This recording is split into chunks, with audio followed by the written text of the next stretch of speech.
নমস্কার বন্ধুরা, welcome to cricket and football hub.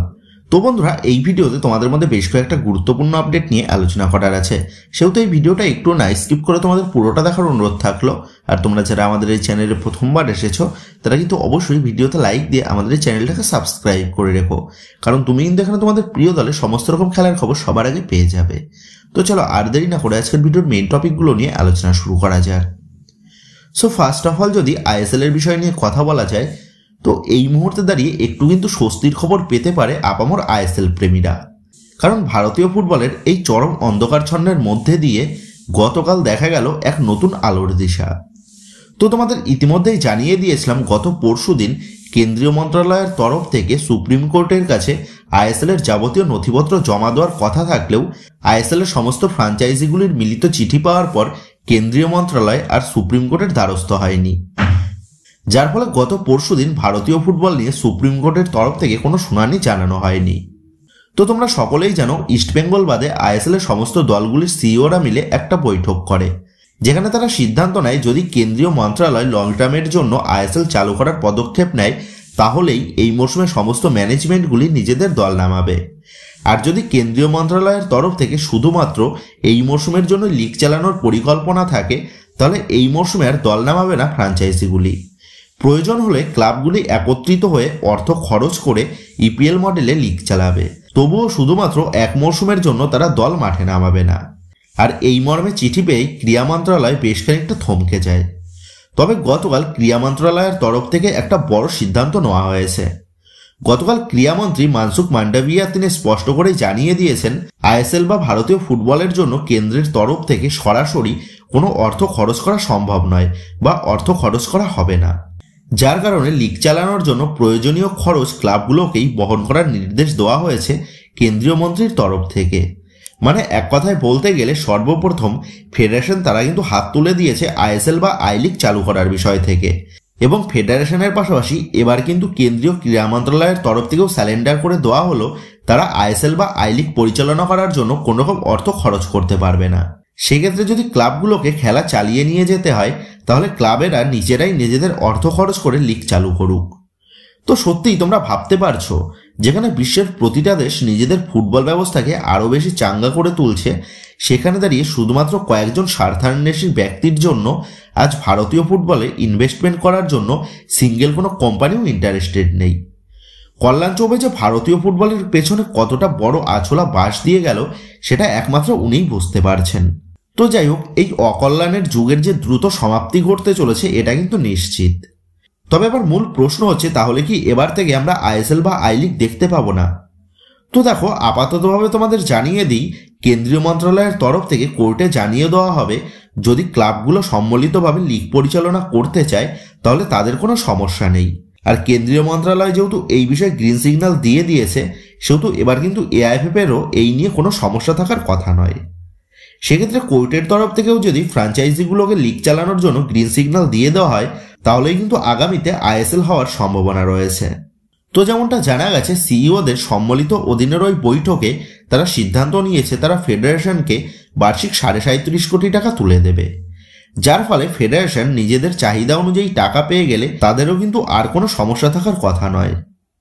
তো যাই হোক, গতকাল ক্রীড়া মন্ত্রণালয়ের তরফ থেকে ওই ঘোষণা হওয়ার পরেই সমস্ত ম্যানেজমেন্টগুলি সিদ্ধান্ত নিয়েছে তারা আজ আবারও বৈঠকে বসবে, এবং আজকের বৈঠকে সিদ্ধান্ত নেওয়া হতে পারে কিভাবে লিগ পরিচালনা করা হবে, লিগের মূল দায়িত্বে কারা থাকবে, কোন কোন ফ্র্যাঞ্চাইজিগুলি কত করে টাকা দেবে, এর পাশাপাশি লিগের আর্থিক সমস্যা মেটাতে একাধিক ভেন্যুর পরিবর্তে নির্দিষ্ট কিছু ভেন্যুতে আইএসএল পরিচালনা করারও সিদ্ধান্ত নেওয়া হতে পারে। এছাড়াও আগামীতে আইএসএল এর ব্রডকাস্টার পার্টনারই বা কারা হবে সেই বিষয়েও কিন্তু আজই সিদ্ধান্ত নেওয়া হতে পারে। সেক্ষেত্রে সুপ্রিম কোর্টের তরফ থেকে শেষ পর্যন্ত কোন রায় জানানো হয় এবং আজ আবারও সিইওদের বৈঠক শেষে কোন গুরুত্বপূর্ণ আপডেট প্রকাশ্যে আসে, সেটাই কিন্তু এখন দেখার বিষয় হবে। তবে এবার সবথেকে বড় যে প্রশ্নটা থেকে যাচ্ছে তা হলো, তোমরা জানো ইস্টবেঙ্গল ম্যানেজমেন্ট তারা জানিয়ে দিয়েছে যদি ক্লাবগুলো মিলে লিগ পরিচালনা করার দায়িত্ব নেয় তাহলে তারা এই মুহূর্তে কোনো সহায়তা করতে পারবে না, তবে পরবর্তীতে তারা সহায়তা করতে পারে। সেক্ষেত্রে ইস্টবেঙ্গল যদি রাজি না থাকে, তাহলে কি ইস্টবেঙ্গলকে বাদ দিয়ে বাকি দলগুলোকে নিয়ে আইএসএল চালু হবে? তো এই প্রশ্নটাই কিন্তু এই মুহূর্তে দাঁড়িয়ে উকি মারতেই পারে সকল আইএসএল প্রেমীদের মনের মধ্যে। তো দেখো, এই মুহূর্তে দাঁড়িয়ে ফেডারেশনের পাশাপাশি যেহেতু কেন্দ্রীয় মন্ত্রণালয় তারাও লিগ পরিচালনার দায়িত্ব থেকে হাত তুলে নিয়েছে, সেহেতু আইএসএল এ অংশগ্রহণ করার জন্য ইস্টবেঙ্গলের কাছে এখন কিন্তু একটাই পথ বাকি রয়েছে, আর তা হলো লিগের বাকি ফ্র্যাঞ্চাইজিগুলির সাথে তাল মিলিয়ে চলা। সেক্ষেত্রে হতে পারে আজকের বৈঠকে ইস্টবেঙ্গল ম্যানেজমেন্ট বাকি ম্যানেজমেন্টদের সাথে সহযোগিতা করার সিদ্ধান্ত নিতে পারে, আর যদি তারা সহযোগিতা করার সিদ্ধান্ত না নেয় তাহলে কিন্তু ইস্টবেঙ্গলকে বাদ দিয়েই লিগ পরিচালনা করতে হবে ম্যানেজমেন্টদের। তবে আই থিঙ্ক ইস্টবেঙ্গল ম্যানেজমেন্ট তারা আজকের বৈঠকে উপস্থিত হবে এবং বাকি ম্যানেজমেন্টদের সাথে সহযোগিতা করার সিদ্ধান্ত নেবে। তো যাই হোক, এখন এটাই দেখার বিষয় হবে কত দ্রুত এই যাবতীয় সমস্যাগুলো মিটিয়ে লিগ শুরু করার পদক্ষেপ নেয় ম্যানেজমেন্টগুলো। তবে আইএসএল এর বিষয়ে একটু আশার আলো দেখা গেলেও আই লিগ বা তার নিচের ডিভিশনের লিগগুলো কেমনভাবে পরিচালনা করা হবে সেই নিয়ে কিন্তু আপাততভাবে কোনো স্পষ্ট আপডেট জানা যায়নি। তো যাই হোক, এই ছিল বর্তমানে দাঁড়িয়ে আইএসএল এর বিষয়ে লেটেস্ট আপডেট। তো এবার পরবর্তী আপডেটগুলো নিয়ে কথা বলার আগে তোমাদের কাছে একটাই অনুরোধ থাকলো, তোমরা যারা যারা আমাদের এই ভিডিওটা দেখছো কিন্তু এখনো পর্যন্ত আমাদের ভিডিওতে একটা লাইক করনি বা লাইক করতে ভুলে গেছো, তারা অবশ্যই আমাদের ভিডিওতে একটা লাইক করে দিও। আর রোজ রোজ ভারতীয় ফুটবল রিলেটেড এইরকম লেটেস্ট আপডেটগুলো সবার আগে জানার জন্য যারা এখনো পর্যন্ত আমাদের চ্যানেলটাকে সাবস্ক্রাইব করনি তারা আর কিসের দেরি করছো, এখনই আমাদের চ্যানেলটাকে সাবস্ক্রাইব করে আমাদের পরিবারের সাথে যুক্ত হয়ে যেও। তো এবার পরবর্তী আপডেটটা বেরিয়ে আসছে মোহনবাগানকে নিয়ে। তো তোমাদের গতকালের ভিডিওতেই জানিয়ে দিয়েছিলাম যদি সবকিছু ঠিকঠাক থাকে তাহলে এই চলতি সপ্তাহের মধ্যে শহরে পা দিতে চলেছে মোহনবাগান দলের নতুন হেড কোচ সার্জিও লোবেরা এবং দলের নতুন সহকারী কোচ ডেভিড। আর ঠিক সেই মতন ভাবেই গতকাল মধ্যরাতে শহরে চলে এসেছেন মোহনবাগান দলের নবনিযুক্ত কোচেরা। এবং যেমনটা আপডেট, আগামীকাল থেকে যুব ভারতীর প্র্যাকটিস গ্রাউন্ডে কোচ সার্জিও লোবেরার নেতৃত্বে অনুশীলনে নেমে পড়বে বাগান ব্রিগেড। তো বর্তমানে মোহনবাগানের যে ইউথ দলগুলো রয়েছে, তো সেই দলগুলো মোহনবাগানের প্র্যাকটিস গ্রাউন্ডে অনুশীলন করার জন্য মোহনবাগানের মাঠের পরিস্থিতিটা খুব একটা ভালো নেই, যার কারণে আপাততভাবে যুব ভারতীর প্র্যাকটিস গ্রাউন্ডে অনুশীলন করার সিদ্ধান্ত নিয়েছে বাগান ম্যানেজমেন্ট। তো যাই হোক, গতকাল শহরে পা দিয়েই কোচ সার্জিও লোবেরা তিনি বলেন জয় মোহনবাগান, এবং সেই সাথেই তিনি বলেন কলকাতায় এসে খুবই ভালো লাগছে, সকলকে ধন্যবাদ, আমি খুবই উত্তেজিত, আমি মোহনবাগানকে আগামীতে আরও সফলতা এনে দেওয়ার জন্য নিজের সর্বস্ব দিয়ে চেষ্টা চালাবো। তো গতকাল মধ্যরাতে শহরে পা দিয়েই মোহনবাগান দলের নতুন হেড কোচ সার্জিও লোবেরা তিনি কিন্তু এই মন্তব্যগুলোই করেছেন সমর্থকদের উদ্দেশ্যে। সেক্ষেত্রে এখন এটাই দেখার বিষয় হবে কোচ সার্জিও লোবেরার নেতৃত্বে কত দ্রুত মানিয়ে নেয় সবুজ মেরুন ব্রিগেড। তো যাই হোক, এবার লাস্ট আপডেটটা বেরিয়ে আসে আনোয়ার আলীর কেস নিয়ে। দীর্ঘ 2 থেকে 2.5 মৌসুম ধরে চলে আসা আনোয়ার আলীর কেসটা হয়তো বর্তমানে দাঁড়িয়ে অনেক ভারতীয় ফুটবল সমর্থকরাই ভুলে গেছে, কারণ দিনের পর দিন নানান অজুহাত টেনে আনোয়ার আলীর শাস্তিকে পিছিয়ে নিয়ে এসেছে আনোয়ার আলীর অপরাধকে সাপোর্ট করা লোকজনরা। তবে আনোয়ার আলীর কেস নিয়ে অ্যাপিল কমিটি কেন এতটা আপোষ করছে এই মর্মে গত কিছুদিন আগে ফিফা এবং এএফসির কাছে চিঠি পাঠায় বাগান ম্যানেজমেন্ট।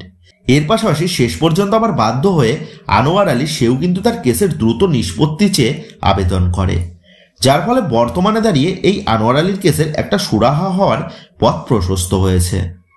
তো গতকাল যেমনটা জানা গেছে, গতকাল দিল্লি হাইকোর্টের তরফ থেকে জানিয়ে দেওয়া হয়েছে আনোয়ার আলীর ইস্যুতে এখন সমস্ত বিচার করার ক্ষমতাভার তুলে দেওয়া হয়েছে ফেডারেশনের অ্যাপিল কমিটির হাতেই।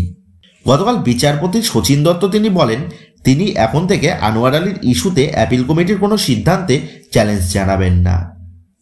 তো যেমনটা জানা গেছে আগামী 17 অথবা 18 ডিসেম্বর আনোয়ার আলীর ইস্যু নিয়ে অ্যাপিল কমিটির বৈঠক ডাকবে এবং সেই বৈঠকে অ্যাপিল কমিটির নেওয়া চূড়ান্ত সিদ্ধান্ত জানানো হবে দিল্লি হাইকোর্টের কাছে। আর অ্যাপিল কমিটির চূড়ান্ত সিদ্ধান্তর ভিত্তিতেই দিল্লি হাইকোর্টের তরফ থেকে আনোয়ার আলীর কেসের শেষ রায় জানানো হবে বলেই জানানো হয়েছে। তো যেমনটা জানা গেছে খুব সম্ভবত 19 জানুয়ারি দিল্লি হাইকোর্টে আনোয়ার আলীর কেসের শেষ রায় জানানো হবে। সেক্ষেত্রে ততদিন পর্যন্ত মোহনবাগান থেকে আনোয়ার আলীর ইস্টবেঙ্গলে যোগদানের বিষয়টা ন্যায্য ছিল নাকি অন্যায্য তার বিচার কিন্তু করতে হবে ফেডারেশনের অ্যাপিল কমিটিকেই। সেক্ষেত্রে আশা করা যাচ্ছে আর মাসখানিক পর দুধ কা দুধ এবং পানি কা পানি ক্লিয়ার হয়ে যাবে সমর্থক মহলে, এবং এই কেসে যে সমস্ত বড় বড় মাসিহারা রয়েছে তারা উপযুক্ত শাস্তি পাবে। তো বন্ধুরা, তোমাদের মতে আনোয়ার আলীর ইস্যুতে কোন কোন পক্ষ কি কি শাস্তি পেতে পারে বলে তোমার মনে হয়, এই বিষয়ে তোমাদের মতামতটা অবশ্যই নিচে কমেন্ট করে জানিয়ে দিও।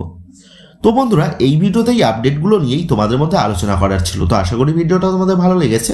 তো যদি ভিডিওটা ভালো লেগে থাকে তাহলে ভিডিওতে লাইক দিয়ে চ্যানেল সাবস্ক্রাইব করে পাশে থাকা বেল আইকনটা অবশ্যই প্রেস করে দিও। আর তোমরা যারা এখনো পর্যন্ত আমাদের সোশ্যাল মিডিয়া পেজের সাথে যুক্ত হওনি তারা নিচে ডেসক্রিপশন বক্সের লিঙ্ক থেকে আমাদের সোশ্যাল মিডিয়া পেজের সাথে যুক্ত হয়ে যেও, কারণ এখন কিন্তু সমস্ত রকমের লেটেস্ট আপডেটগুলো সবার আগে আমাদের সোশ্যাল মিডিয়া পেজেই পোস্ট করা হয়। আর তোমরা এখন ফেসবুক এবং ইনস্টাগ্রামে গিয়ে তোমরা আমাদের এই চ্যানেলের নাম লিখে সার্চ করলেও তোমরা কিন্তু আমাদের ফেসবুক এবং ইনস্টাগ্রাম পেজটাও খুঁজে পেয়ে যাবে। সেক্ষেত্রে তোমার প্রিয় দলের সমস্ত রকম লেটেস্ট আপডেট সবার আগে জানার জন্য এবং আমার সাথে সরাসরি যে কোনো বিষয়ে কথা বলার জন্য তোমরা অবশ্যই মনে করো আমাদের সোশ্যাল মিডিয়া পেজের সাথে যুক্ত হয়ে যেও। তো বন্ধুরা, এই ভিডিওটা এটুকুই ছিল। তো আসি বন্ধুরা, দেখা হচ্ছে পরের ভিডিওতে।